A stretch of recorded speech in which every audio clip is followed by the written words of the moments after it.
প্রতিদিনের জীবনটা হয়তো খুব সাধারণ, তবু এই সাধারণ দিনের মাঝে আছে ছোট ছোট আনন্দ। আজকের ভিডিওতে দেখাবো আমার একেবারে নিজের মতো একটা দিন, যেখানে আছে ঘর পরিষ্কার করা, রান্না বান্না, আর দিনের শেষে একটু শান্ত সময় শুধু আমার জন্য। আসসালামু আলাইকুম, কেমন আছেন সবাই? লেজেন্ডারি লাইফ অফ নিপা ব্লগে আপনাদের সবাইকে স্বাগতম। সকালের সময়টা আমার দিনের সবচেয়ে ব্যস্ত কিন্তু প্রিয় একটা সময়। সকালে ঘুম থেকে উঠেই দুই ছেলের জন্য পছন্দের টিফিন রেডি করে ফেলি। ওদের দুই ভাইয়ের দুই রকম টিফিন পছন্দ, সেজন্য মাঝে মাঝে আলাদা আলাদা টিফিন করে দেই, তবে বেশিরভাগ সময় একই রকম দেওয়ার চেষ্টা করি। আজকে বড় ছেলের টিফিনের জন্য ছিল পরোটা, আলুর দম, ডিম পোচ, আর ছোট ছেলের জন্য নাগেটস। আরাফের স্কুল যেহেতু বেশিক্ষণ থাকে, সেজন্য আমি ওকে ভারী টিফিন দেওয়ার চেষ্টা করি, তবে আরাফের সবসময় হালকা টিফিন পছন্দ, আর আরহামের পছন্দ একটু রঙিন টিফিন। টিফিন বাটিতে একসাথে অনেক ধরনের খাবার থাকবে আর সেগুলো দেখতে কালারফুল লাগবে, সেটাই ও পছন্দ করে। আমি সব সময় চেষ্টা করি এক এক দিন এক এক টাইপের টিফিন বানিয়ে দিতে। সপ্তাহের যে কোনো 2 দিন আমি ওদের পছন্দ মতো টিফিন করে দেই। আজকে মূলত আমি ওদেরকে আমার পছন্দের টিফিন দিয়েছি। দুই ছেলেকে স্কুলে পাঠিয়ে দেওয়ার পর ঘরটা নিস্তব্ধ হয়ে যায়। তারপর নিজের মতো করে 1 কাপ গরম চা খাই আর হালকা নাস্তা করে নেই। এই সময়টুকু যেন নিজের সঙ্গে একটু সময় কাটানোর মতো লাগে। তারপর শুরু হয় ঘর পরিষ্কার আর গোছানোর কাজ। সবকিছু সুন্দরভাবে সাজিয়ে রাখলে মনে হয় মনটাও যেন পরিষ্কার হয়ে যায়। প্রতিদিনের সাধারণ গোছগাছের পাশাপাশি আমি চেষ্টা করি এক এক দিন এক একটা রুম ডিপ ক্লিন করে ফেলতে।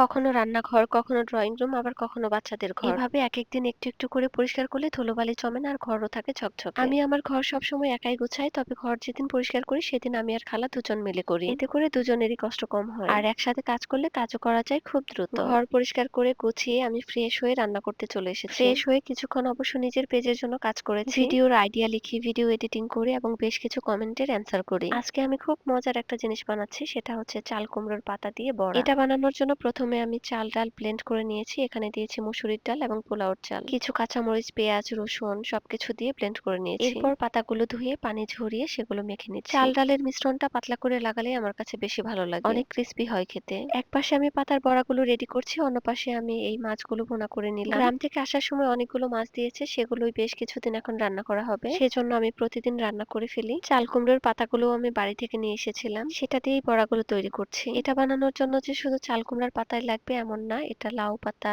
মিষ্টি কুমড়ার পাতা সবকিছু দিয়েই বানানো যায়। মাঝে মাঝে আমি পুঁই শাকের পাতা, কলমি শাকের পাতা দিয়েও বানাই। আর এপাশে আমি দেশি মুরগি ভুনা করে নিলাম। এগুলো দেশি মুরগির খুব ছোট ছোট বাচ্চা ছিল। পাতার বড়া গরম গরম ভাতের সাথে খেতে খুব ভালো লাগে, সেজন্য আমি যেদিন এটা বানাই সেদিন সব রান্না কমপ্লিট হবার পর লাস্টে ভেজে নেই। সবাই তখন অলরেডি টেবিলে বসে পড়েছে খেতে, আর আমি গরম গরম ভেজে সবার প্লেটে দিচ্ছিলাম। বড়া বানানোর পরেও বেশ কিছু চাল কুমড়ার পাতা বেশি হয়েছিল, সেগুলো আমি কড়াইতে দিলাম, ভর্তা বানিয়ে ফেলবো। সারাদিনের সব কাজ শেষ করে যখন বিকেলের আলোটা একটু নরম হয়ে আসে, তখন মোমবাতি চালিয়ে বারান্দায় বসে পড়লাম 1 কাপ চা নিয়ে। এটা আমার দিনের সবচেয়ে প্রিয় সময়, নীরবতা, আলো আর নিজের সঙ্গে একটু শান্ত সময় কাটানো। চায়ের ধোঁয়ার সঙ্গে যেন দিনের ক্লান্তিটাও ধীরে ধীরে মিলিয়ে যায়। মনে হয় এই ছোট্ট মুহূর্তগুলোই জীবনের আসল প্রশান্তি। প্রতিদিনের মতো আজকের দিনটাও শেষ হলো চেনা সব কাজের মাঝে। বাচ্চাদের যত্ন, রান্না বান্না, একটু নিজের সময়, সবকিছু মিলিয়ে সাধারণ একটা দিন, তবু এই সাধারণ দিনটাই আমার কাছে সবচেয়ে আপন, সবচেয়ে প্রিয়। আমার ভিডিওগুলো আপনাদের যদি ভালো লেগে থাকে তাহলে অবশ্যই লাইক, কমেন্ট, শেয়ার করে পাশে থাকবেন এবং ফলো করে দিবেন। ভিডিওটি দেখার জন্য সবাইকে অসংখ্য ধন্যবাদ। আল্লাহ হাফেজ।